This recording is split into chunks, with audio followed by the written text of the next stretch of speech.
we're the kind of guys, man. Like we're friends with people. We like to interact and hang out, and you know, friends become fans and fans become friends. But we go out and we just, you know, meet the people and smell the city, eat the food, and talk to people, and kind of have that vibe already on stage. And it's like, man, it's like a bunch of friends getting together, but they tell their friends, and it just gets bigger and bigger. It's a great, like, you know, grassroots type of way of approaching, I think new we markets. attract.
Shows are good people. The people that we know and that we see repetitively, the people that keep coming back are definitely the kind of folks that you want to know. They're just the kind of folks that you want to know. It's really special. Like you guys, man. Like Raquel, like everybody, man. Like,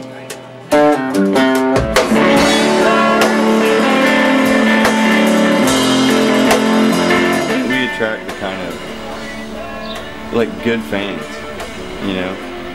The kind of people that like our music are generally, like, we don't have the obnoxious assholes at our shows.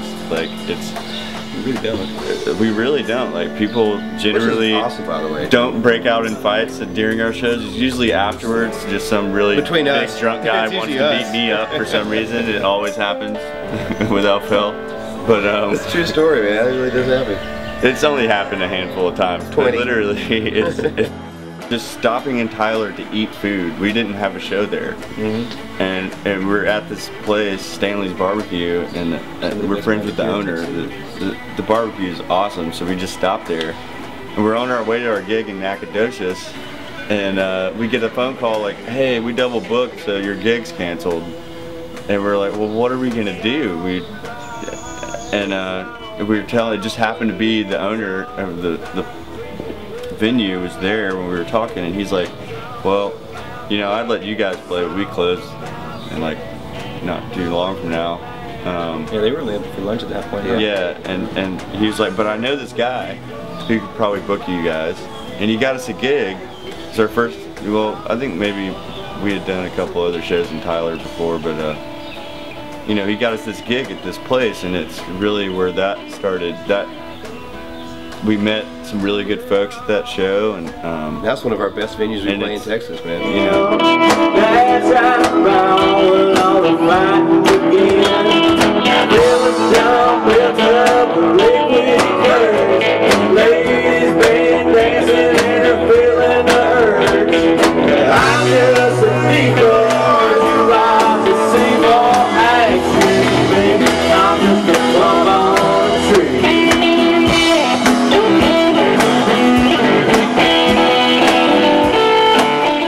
The first record, you know, like we were talking about earlier, how we got started.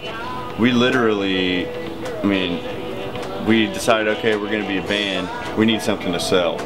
So we just put some microphones up in the living room and played 10 songs, and that was our record, you know.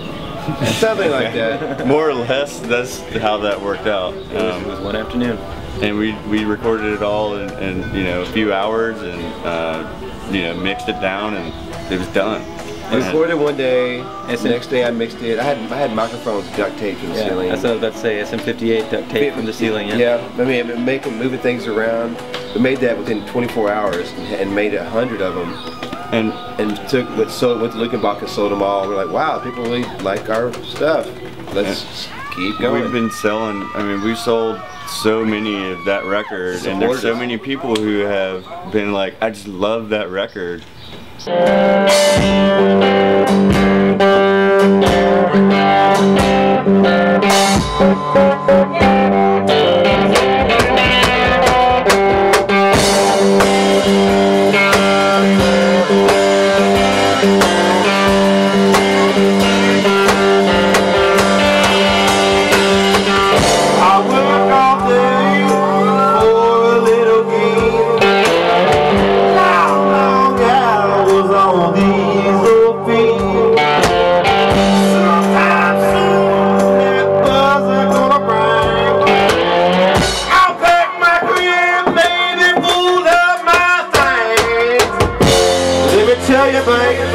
You know, like Ruston, Louisiana, we played on a Tuesday night, and maybe there was 30 people there, you know, they just happened to be coming to the show, and we ended up getting kind of stranded there for a couple of days, and we met this nice young lady who let us stay with her while we were stranded.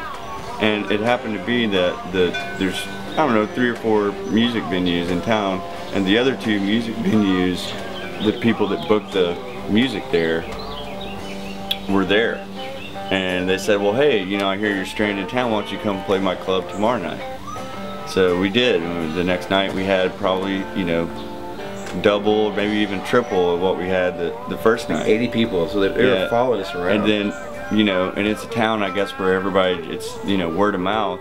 So then the next night we played the other music venue, and we had like 150 people at that show on like a Wednesday, I guess that would be a Thursday night, in a town we'd never been to. But we just met all these people, and we went out and met people, and you know, we built a following in a town in 3 days, you know, and it was a great experience, and we go back there every 2 or 3 months, and we kill it. Not needing me, I guess you haven't noticed yet. You wanna sing it on my phone,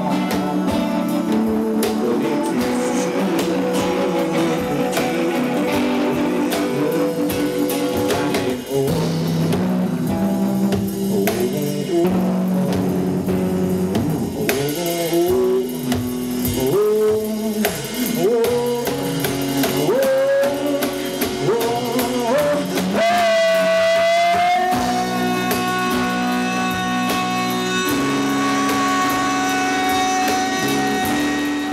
We've been through some rough, crazy times together, for sure. You know, we've done things Yeah. We've that done we things. probably should not put on leave this that out. We video. have done things. Let's just leave it at we've Let's done leave it things. at we've done We've things. done things. Things have happened. We're here.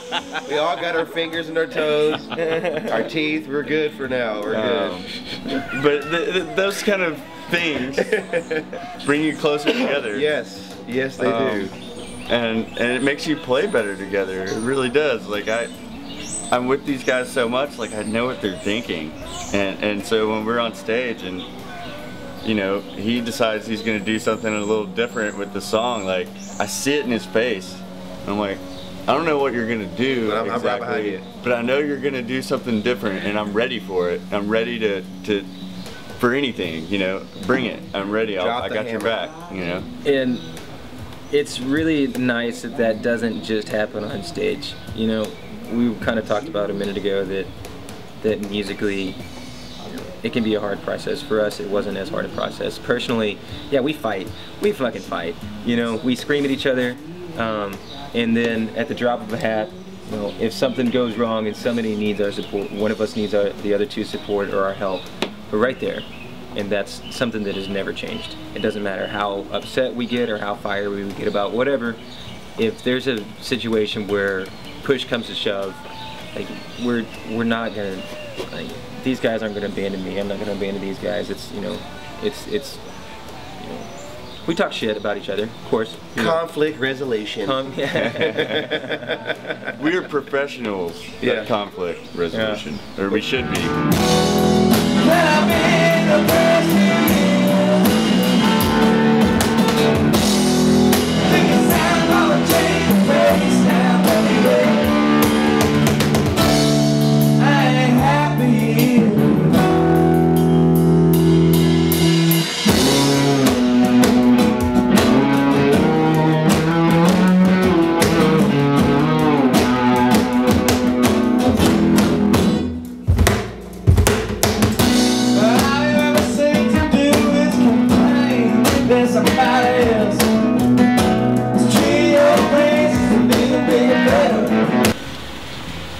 Work your ass off. Work your ass off. It's not just business. As far as your instrument is concerned, even if it's something that people are telling you don't do, but you believe in it, fucking do it and get so good at it that no one can tell you not to do it anymore. Be better than everyone else. You're never gonna be the absolute best at anything, but that doesn't mean you can't fucking try. Work your ass off. Work, work, work, work, work.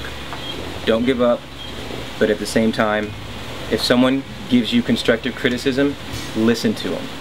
If there are people that have been doing this for a long time and they're trying to help you get better at what you're doing, be it play your instrument, be it booking shows, be it publicity, be it whatever, recording, anything, don't think that you're too good to take someone else's advice, ever. Because there are a lot of people that will help you. Can't do it on your own. No one can do anything just by themselves. There's not one person in this world that can do it. Take help. Take it, take criticism, take it with a grain of salt, but let people tell you how you can do things better. It may not always apply, but that doesn't mean you shouldn't listen to them.